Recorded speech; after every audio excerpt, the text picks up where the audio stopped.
저희 채널과 또 빼놓을 수 없는 질문 여쭤봐야겠죠. 작가님께서 생각하시는 좋은 말의 기준이 있을까요? 제가 말을 잘하는 편은 아니어서 제가 다른 분들이 하는 말들을 들을 때 이제 혼자서 생각하는 것들인데요. 말이라는 것은 뭐 저 혼자 할 수도 있지만 대부분은 다 누군가와 같이 나누는 말이잖아요. 좋은 말은 상대방이 듣고 싶어하는 말이다라고 생각을 하는데요.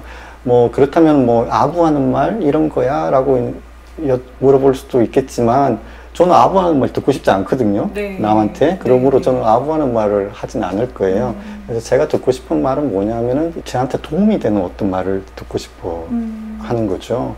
그래서 그거는 뭐 사람마다 다 다른 거고요. 이렇게 유튜브 촬영하는 곳에 와 있다면은 이런 것은 어떤 과정을 거쳐서 하는 걸까요? 이런 게 궁금하단 말이죠. 그러면 이제 그걸 제가 알아갈 수가 있으니까 저한테 도움이 되겠죠. 하지만 뭐 다른데 뭐 지하철에서 우연히 만난 옆 사람하고 얘기를 한다면 또 다른 이야기를 할 것 같아요. 그래서 그 같이 있는 사람한테 도움이 되는 어떤 말을 하는 게 저는 말을 잘 하는 방법이 아닐까라고 생각을 합니다. 굉장히 좋은 포인트를 또 말씀을 해주셨습니다. 상대에게 도움이 되는 말을 하자. 그게 되게 어렵더라고요. 상대에 따라서 진짜 말씀하신 것처럼 이 사람이 듣고 싶어하는 말이 뭘까? 힌트는 도움이 된다에 있었던 것 같습니다. 저도 이제 유튜브 방송 하시는 것 좀 많이 봤는데 저한테 도움이 많이 되더라고요.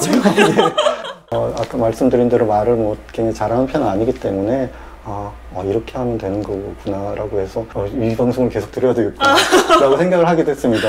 성덕입니다, 여러분. 가끔 또 친구들하고 이야기를 하다 보면요, 내가 진짜 스스로 뭘 좋아하는지 무엇을 하고 싶은지를 좀 몰라서 혼란해하는 친구들도 많이 보여요. 진로를 선택을 할 때도 좋아하는 일, 잘하는 일, 어떤 걸 해야 될까요? 저에게 질문도 굉장히 많이 들어왔는데요. 아직도 무엇을 해야 될지 결정하지 못한 분들, 잘하는 일과 좋아하는 일 사이에서 고민 중인 구독자분들에게 이 진로 선택과 관련된 조언을 주신다면요? 제 생각에는 감사합니다 라는 말이 있잖아요. 그 말이 좀 좋은 기준이 될 수 있다고 생각합니다. 일이 잘 풀릴 때는 우리가 감사합니다 라는 말을 너무 잘할 수 있죠. 뭐 상 받고 이러면 너무 감사합니다, 세상이 너무 좋죠. 그런데 좀 일이 잘 안 풀리고 뭐 능력을 인정받지 못하거나 이럴 때는 감사합니다라고 말하기가 되게 어렵죠. 욕이 안 나오면 다행이죠. 그래서 힘든 일인데 그럴 때 감사합니다라고 말할 수 있을까요? 만약에 이제 그럴 때 감사합니다라고 말할 수 있는 일이라면 저는 그 일을 택하는 게 옳다고 생각을 하는데요. 감사합니다라고 말할 수 있는 일들은 있더라고요.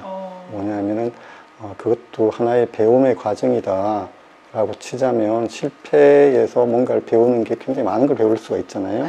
실패나 좌절에서 우리가 정말 많은 걸 배울 수 있습니다.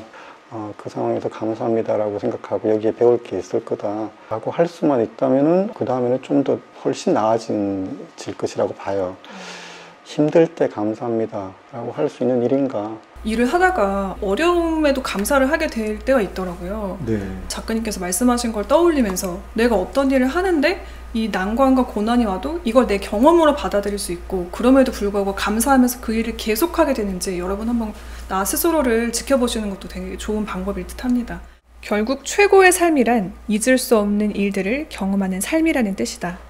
라는 작가님의 글처럼 경험을 중요시 여기시는 것 같아요. 지금 20, 30대들도 사회에서 자리를 잡기 시작했지만 늘 마음 한켠이 불안합니다. 경험과 도전에도 걱정이 앞서기 마련이고요. 그럼에도 불구하고 지금 내가 할 수 있는 또 일들이 있을 텐데 돌아보니까 참 하길 잘했다라는 것들이 작가님께 있을까 궁금합니다. 제가 대학교 때 약간 실패를 했어요. 대입에서 원하던 과에 가지를 못하고 전혀 생각하지 못했던 어떤 과에 들어가게 되었고 1학년 동안은 방황을 했죠. 미래가 어떻게 될지 지금 전혀 알 수 없다. 그래서 수업에도 좀 등한시하고 도서관에 많이 있었습니다. 도서관에서 책을 읽다가 보니까 한 6개월 읽었어요. 읽고 나니까 시를 쓰고 싶어지더라고요. 저도 뭘 쓰고 싶어진 거죠. 그래서 뭐 영화 많이 보면 영화 찍고 싶어 하듯이 문방구에 가서 노트를 한 권 샀어요. 거기다가 시를 써보려고요. 노트 산 일이 저한테 굉장히 잘했구나 하는 일입니다. 그 노트로부터 시작해서 제가 거기다가 시를 썼고요. 그리고 뭐 시를 또 쓰고 또 노트를 하고 이제 계속 그 뒤에 일들이 일어나게 된 거죠. 그래서 제가 시로 등단을 하고 그 다음에 이제 소설가로 다시 등단을 하고 지금까지 그 소설을 한 20편, 20권 이상을 썼는데 그 일에 처음이 이제 그 노트를 사는 일.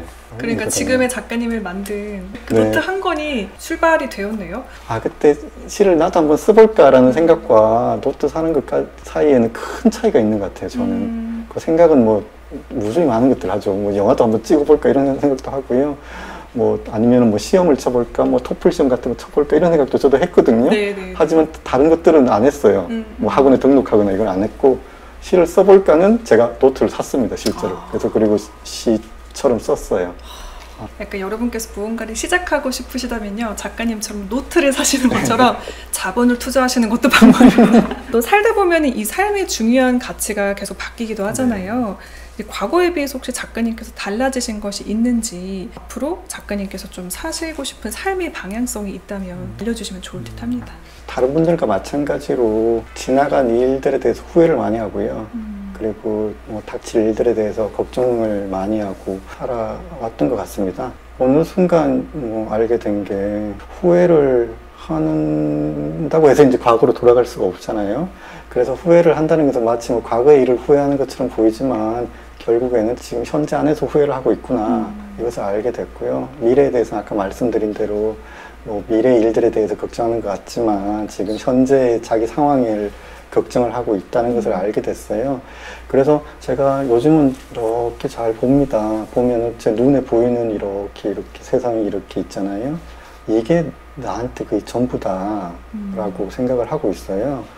그래서 여기 안에 나의 과거도 있고 나의 미래도 있는 거죠. 제가 여기 안에서 좀 뭔가 걱정하고 있다면 과거나 미래의 어떤 일들을 걱정하고 있는 거고, 그렇다면 이 걱정에 대해서는 좀 놓아줘도 되겠다라고 생각을 합니다. 대신에 이 걱정 말고 지금 내 눈앞에 있는 것들에 대해서 좀 더 살펴보고 좀 더 어떤 일들이 일어나고 있는지 보고 싶고, 그리고 너무 아름다운 것들이 많다는 거죠. 과거를 바꾸는 건 너무 어렵고요. 미래를 막 좋게 예측하는 것도 너무 어렵고요. 하지만 지금 내 앞에 있는 이 세계를 내가 좀 내 마음에 드는 방식으로 바꾸는 거, 여기에 좀 더 신경을 쓰자. 그렇게 이제 생각이 좀 많이 바뀌게 됐습니다. 걱정을 좀 내려놓으시고 우리 앞에 있는 것들은 우리가 지금 다 가지고 있는 것들입니다. 이 가지고 있는 것들에 좀 더 집중을 하시는 게 좋지 않을까요? 뭐 현재에 충실하라 뭐 이런 이야기들은 많지만 작가님이 말씀해 주신 것처럼 미래도 바꿀 수 없고 타임머신이 있는 것도 아니기 때문에 현재는 적어도 우리가 의지를 가지면 바꿀 수 있는 것들이잖아요.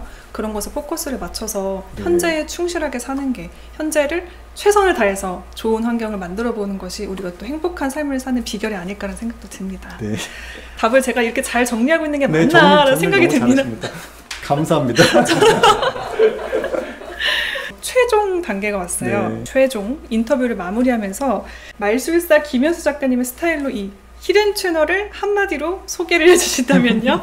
이름하여 김현수의 채널명입니다. 채널명. 유리창 청소부? 유리창 청소부요? 오, 어떤 의미가 있을까요? 사람들의 그 마음의 창이 있다고 저는 봐요. 그래서 그 마음의 창으로 세상을 내다보는 거잖아요. 그런데 많은 사람들의 마음의 창에는 죄책감이라든지 열등감이라든지 분노라든지 이런 것들이 저는 언어의 형태로 쓰여져 있다고 생각을 해요. 그래서 낙서처럼 뭐 나는 안 돼 라든지 뭐 이건 다 뭐 엄마 아빠 탓이야 라든지 그래서 그 말의 형태로 이제 세상을 내다보는 거죠. 그래서 계속 안 되고 뭐 그렇게 돼 있어요. 왜냐하면 그 말에 본인이 세뇌가 되어 있기 때문에. 제가 히든 채널을 이렇게 봤더니 말이라는 것은 말하기 나름입니다. 진짜 세상의 일은 두 가지로 말할 수 있어요. 좋게도 말할 수 있고 나쁘게도 말할 수 있고요. 뭐 시련이 사람들을 다 좌절시키지만은 않고요. 어떤 사람들한테는 시련이 큰 도움이 되어가지고 더 큰 사람이 되기도 하거든요. 그렇다면 시련이라고 말은 하지만 이건 시련이 아니라 그 사람의 좋은 그 뭐 발판이 됐던 거죠. 시련, 발판, 선택은 우리가 하는 거가 되는 거죠. 그래서 히든 채널 같은 경우에는 그렇게 씌워져 있던 말들을 어떻게 좋은 말을 바꾸는가, 그걸 이제 안내해 주시는 것 같고, 그래서 일단은 적혀있는 그런 열등감이라든지 뭐 죄책감이라든지 그다음 누굴 탓하는 말들 이런 것들을 일단은 지우는 역할, 일단은 다 지워서 마음의 창에서 그 말들이 없어요. 아, 네. 역시 여러분 제가 오늘부터 이제 엔딩에 이제 빵 제스처를 해야 될 것 같습니다. 네. 깨끗하게 청소하는 역할을 하도록 하겠습니다. 네. 작가님 정말 감사드립니다. 네. 채널 아트를 약간 바꿔야 될 것 같아요. 청소부로. 청소부. 탈탈 털고 또 꾹꾹 눌러 담은 김윤수 작가님과의 노하우가 여러분께도 굉장히 많이 도움이 되셨죠? 저는 지금 굉장히 두근거리는 순간이었는데요. 이 영상을 보시고 또 후기를 남겨주신 구독자분들 10분을 저희가 추첨해서 저와 작가님을 만나게 해준 그 좋은 책 있죠? 지지 않는다는 말 10분께 저희가 나눔을 해드립니다. 여러분 많은 댓글 달아주시고요. 오늘도 채널 고정해주신 분들 내일도 최고길만 걸으세요. 안녕, 작가님 윤서였어요. 안녕. 뿅.